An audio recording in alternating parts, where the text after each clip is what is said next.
હાલો મિત્રો, આજે તો અમારા છોકરા માટે હવે સાયકલ મંગાવી હતી, તો સાયકલ આવી ગઈ છે. તમે જોઈ શકો છો, આ ટેમ્પો પર એને કાકા આવી ગયા છે લઈને, બક્કમ સાયકલ લઈને આવી ગયા છે.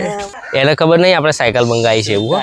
હવે એને સરપ્રાઈઝ આપશું તો ખબર પડશે કે આ પપ્પાએ આજે સાયકલ મંગાવી છે, ખુશ થઈ જશે. આજે આમાં જે છે એ સાયકલ છે.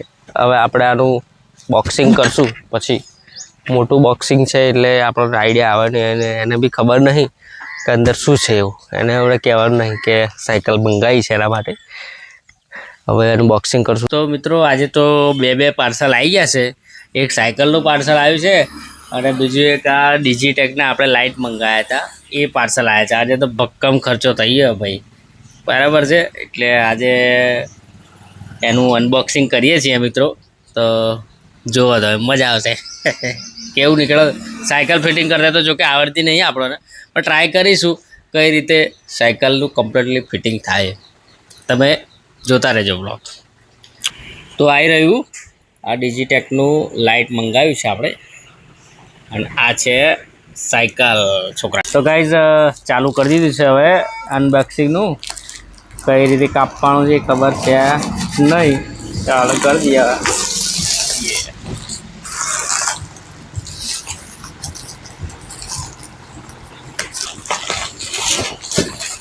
લાગે છે આખું કાપવું પડશે.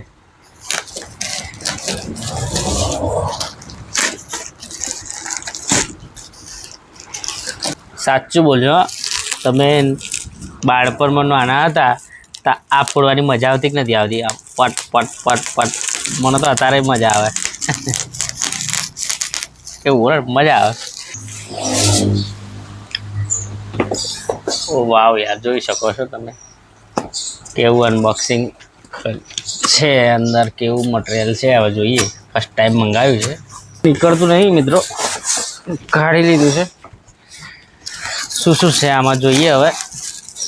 ઓ સ્ટેન્ડ છે, આ હેવી સ્ટેન્ડ છે એવું લાગે છે. ડિજીટેકની આમ તો મટીરિયલ સારું આવે છે.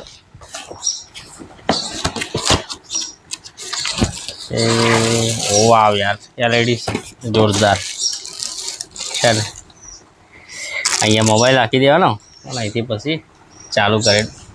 તો મિત્રો તમે જોઈ શકો છો કે લાઇટ કમ્પ્લીટલી ચાલુ કરી દીધું છે. હવે એનો અલગ અલગ રીતે એનું લાઇટ થાય છે. અમુક રેડ ટાઈપનું બી થાય છે, પછી વાઇટ છે, એ રીતનું બધું થાય છે. સારું લાઇટ છે આમ જોવા જઈએ તો. ખરેખર તમે રીલ વીલ બનાવતા હોય અંધારામાં આવી તેવી રીતે તો મંગાવવું જોઈએ. આ અમારે શું દિવસે અમુક વખત ઘરમાં વિડીયો ઉતારવાનો થતો ને, એટલા માટે જ આ મેં મંગાવ્યું છે પિસ્ટલ. સારું છે, ડનાયા નહીં કહેવાનો અર્થ. બીજી લાઇટનું વસ્તુ સારું આવે. તો મિત્રો મોર્નિંગમાં પાર્સલવાળા કાકા આવ્યા હતા, અત્યારે ટાઈમ સેટ થયો છે તો આનું અનબોક્સિંગ કરીએ. છોકરાને ખબર નથી હજુ, એ એના મામાના ઘરે છે જીયાર.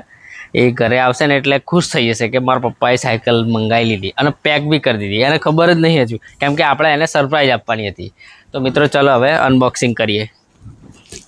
ઓહ, બહુ ભારી લાગે છે. પેકિંગ આ લોકો બહુ મસ્ત કરીને આપે છે. તમારા સેજ બી અંદર પાર્ટને કશું જ ના થાય. થેલી કામ લાગે એવી છે કોઈ દિવસ, એટલે એને કશું કરવું નહીં. ખાલી ઉપરથી કાપી લઈએ આ રીતે, જેથી કરીને નીકળી જાય.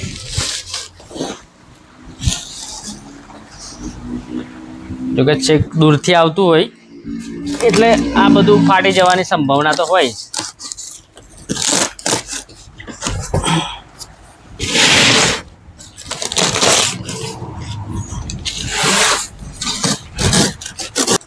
નવ્વાણું ટકા આમ તો કમ્પ્લીટ જ છે, ખાલી સીટને એવું જ બેસાડવાનું છે.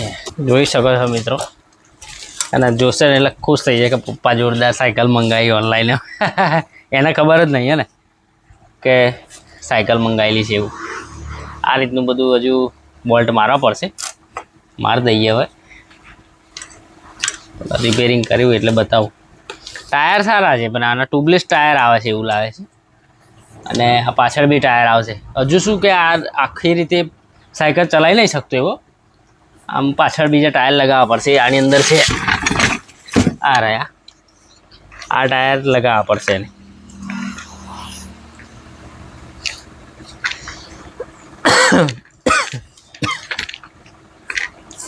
સિંગલ ટાયર ખાલી ટાયર છે પાછળ લગાવી દઈશું એટલે રેડી જોરદાર. ઓકે તો હવે ફિટિંગ કરીએ ચાલો. તો મિત્રો પાછળવાળા ટાયરના જે એક્સ્ટ્રા ટાયર આવે છે પડી ના જવાય એ બેસાડી દઈએ પહેલાં. આ રીતે આઈ થિંક બેસાડવાના આવતા હશે નહીં, આઈ થિંક નહીં, બરાબર જ છે, બરાબર જ છે ને. ફિટિંગ કરવું જરૂરી છે પાછળના ટાયરનું, કેમ કે છે ને પછી ફિટિંગ ના કરીએ ને તો પડી જવાય ડાયરેક્ટલી, એટલે કમ્પ્લીટલી પાણાથી ફિટ કરી દેવું પડે.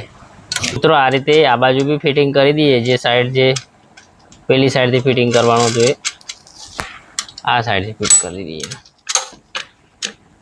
તો મિત્રો પેન્ડલ લગાવી દઈએ. હવે પેન્ડલની સિસ્ટમ સારી છે આમ જોવા જઈએ, ડાયરેક્ટલી જ અંદર ફિટ થઈ જાય છે.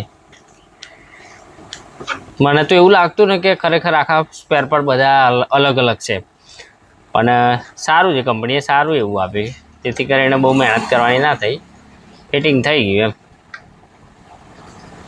તો મિત્રો બીજું પેન્ડલ બી બેસાડી દીધું છે. હવે કમ્પ્લીટલી રીતે ખાલી હવે સીટ બેસાડવાની બાકી છે અને આગળનું સ્ટેરિંગ બેસાડવાનું બાકી છે, બસ. હવે પછી રેડી. મિત્રો સીટ બેસાડી દઈએ. હવે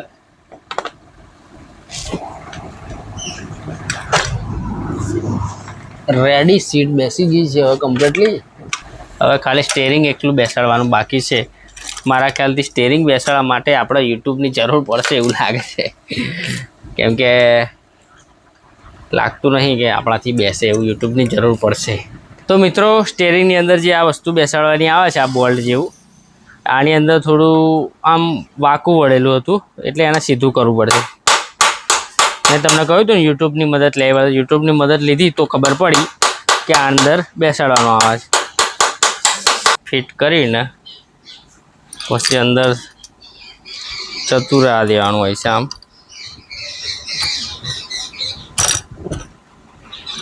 તો છે ને ઓનલાઈન સાયકલ જ ના મંગાવાય, કેમ કે છે ને આ માથાકૂટ જ બહુ છે ખરેખર. અરે 1 કલાકથી મોથું છું, સેટિંગ જ નહીં થતું. અહીં થાય પેલ પર રહી જાય ને પેલી બાજુ રહી જાય તો આ બાજુ થઈ જાય, એવું કોમ છે. મારું સજેશન તો એવું છે ને ઓનલાઈન સાયકલ ના મંગાવાય, દુકાનમાંથી જ લઈ આવવાની, એ રિપેર કરીને રેડી કરીને આપે. તો મિત્રો ભારે મહેનત બાદ બેરે યુટ્યુબમાં જોઈને સેટિંગ કર્યું, બરાબર છે. પણ આમ જોવા જઈએ ને તો દુકાનમાંથી જ લઈ લેવાય એમ, ઓનલાઈનના ચક્કરમાં પડાય જ નહીં એમ. 200 રૂપિયા ઓછા લે પણ 2 કલાક બગાડે આપણા. આ 2 કલાકથી મોધું છું સ્ટેરિંગ. તો કે ઓનલાઈનમાં સારું બી મળે છે, દુકાનવાળા આપણી જોડે વધારે પૈસા લઈ લે, એનાથી સારું. ઓકે તો મિત્રો ફાઇનલી હવે સાયકલ રેડી થઈ ગઈ છે, બરાબર છે.